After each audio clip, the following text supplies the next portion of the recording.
Good morning. Steve Freed in Chicago with the morning grain comments. Well, mostly the grains are lower today, led by wheat, and oils continues to gain on meal. As far as news overnight, not a lot of new news. I think that the market tends to look for some weakness at the end of the week if U.S. export sales, corn, beans, and wheat are disappointing. Market will be watching to see if soybean export sales continue to slowly drop, and if there's any new corn sales. In the bean market, Brazil is still $1 cheaper as far as exports are concerned. China's been absent, so that's weakening some of the Brazil premiums. China announced that COFCO and Sino-Grain are merging, joint venture, and they will be both responsible for China reserves.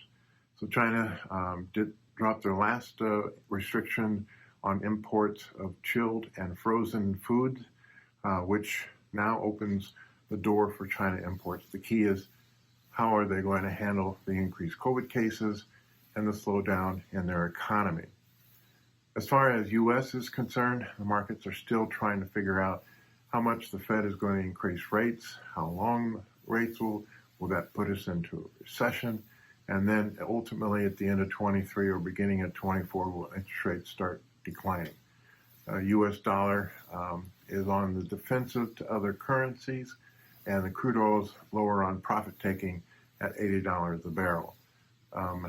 Also in the beans, crush margins here in U.S. continue to be favorable, which offers support underneath the market. And soybean oil is regaining some of its losses it had from an overreaction from the EPA mandate. Domestically, gasoline prices have dropped enough that could increase gas demand and ethanol demand, but long-term, increased buying of electrical vehicles could slow demand for gas. In the corn market, Brazil, Argentina basically out of the corn market. Argentina remains dry. Southern Brazil is dry, which is offering support to these higher levels in beans and corn. The Ukraine continues to ship corn, although there is some restrictions starting January 1st on insurance for vessels in the Black Sea because of the increased tensions. Overnight, Russia sent 100 missiles into three key Ukraine cities, including Kiev and Odessa.